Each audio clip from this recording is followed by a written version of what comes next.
오늘 아이의 눈높이에 맞춘 그런 경제 교육을 진행하신다고 하는데요. 여러분 강사님 모셔볼게요. 큰 박수로 맞아주세요.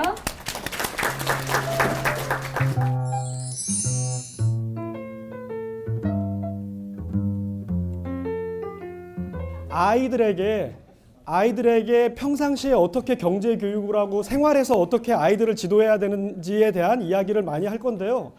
그보다 중요한 건 뭐냐면 우리 아이가 얼만큼 알고 있는지를 알아야 돼요. 그렇죠? 가능하면 경제 교육을 할 때는 있는 그대로를 아이들에게, 이해는 두 번째 문제입니다. 있는 그대로를 먼저 알려주는 게 굉장히 중요하다. 아이들이 마트에 가게 되면 내가 갖고 싶은 거를 어떻게 하죠? 아이들이 집죠. 아이들이 집게 되는데 엄마가 이거 안 돼, 못 사, 아빠가 안 돼 라고 얘기하면 아이들 행동이 어떤가요? 들어 눕죠. 그렇죠? 들어 눕죠. 제가 볼 때는요, 이 순간부터 경제 교육이 가능해지는 순간이에요. 약속을 먼저 하고 갑니다. 마트를 갈 때 마트를 의도적으로 가죠. 그래서 오늘 가면 살 수 있는 건 딱 하나야. 하나만 살 수 있어 라고 철석같이 약속을 하면요, 처음에는 잘 안 지켜집니다. 이게 2개 들고 3개 들고 떼쓰기도 하고 하는데 한 2번, 3번 정도 경험을 하고 나면 아이들이 어떻게 하게 되냐면요, 처음에 하나를 집습니다. 마트를 돌아다녀요. 이렇게 돌아다니다가 어떻게 하냐면 마음에 드는 게 또 나타나면 2개를 집어요. 그리고 2개를 이렇게 비교를 해봐요. 마음에 드는 거 하나만 집고 나머지는 내려놔요. 또 돌아다니면서 또 마음에 드는 거 있으면 집어요. 그리고 마음에 들지 않는 건 내려놔요. 여러분, 이게 경제교육에서 뭐 교육인 줄 아세요? 뭐 교육? 선택. 좀 더 깊이 들어가면 기회비용. 이런 교육을 마트에서 일상에서 할 수 있게 되는 거예요. 근데 이게 되지 않으면 5세, 6세, 7세, 8세 가게 되면요, 점점 내 마음대로 할 수 있어가 강화가 되게 됩니다. 강화. 더욱더 아이가 강해지는 거죠. 그런 영역에서. 그래서 아이들 교육이 언제부터 하는 게 바람직한가라는 질문을 제가 많이 받아요. 근데 그럴 때마다 제가 해주는 얘기는 광의의 경제 교육을 할 때에는 3, 4세 정도부터도 충분히 가능하다. 아이들 누리과정 5세, 6세, 7세에서 배우죠. 5세, 6세, 7세 과정에 보면 전부 다 경제교육이 들어가 있어요. 실제 교육에서 이야기를 할 때에는요, 아빠의 역할이 너무나도 중요합니다. 첫 번째는 정서적 안정 측면입니다.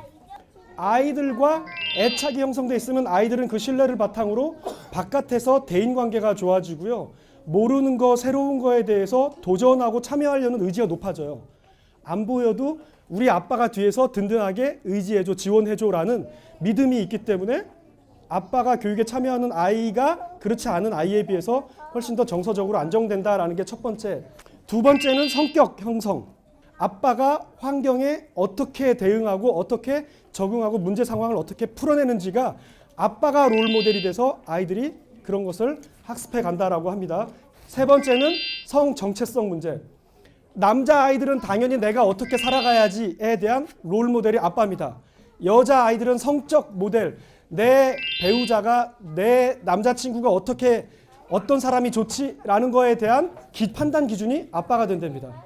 마지막 네 번째 학업 성취도 측면에서는요, 초등학교 3학년 아이들 중에 아빠가 아이 교육에, 육아에 참여하는 아이가 그렇지 않은 아이에 비해서 학업 성적이 30% 이상, 굉장히 유의미한 수치죠. 높더라라는 논문이 있습니다. 그렇기 때문에 경제교육이라는 거 아빠들이 먼저 어렵게 생각하지 마시고, 가장 중요한 거는 뭐다? 아이들의 눈높이에서 아이들의 언어로, 아이들이 어려워하면 좀 더 쉽게 하면서 아이들을 이해하면서 교육을 하는 것이 중요하다. 그렇게 자라난 아이들은 분명히 다른 아이들보다 우리 사회에 대해서, 경제에 대해서, 돈에 대해서 많이 생각하기 때문에 훨씬 더 사회에서 여러분이 생각하는 것보다 훌륭하게 성장하게 될 가능성이 높다라는 이야기를 마지막으로 강의를 마치겠습니다. 감사합니다.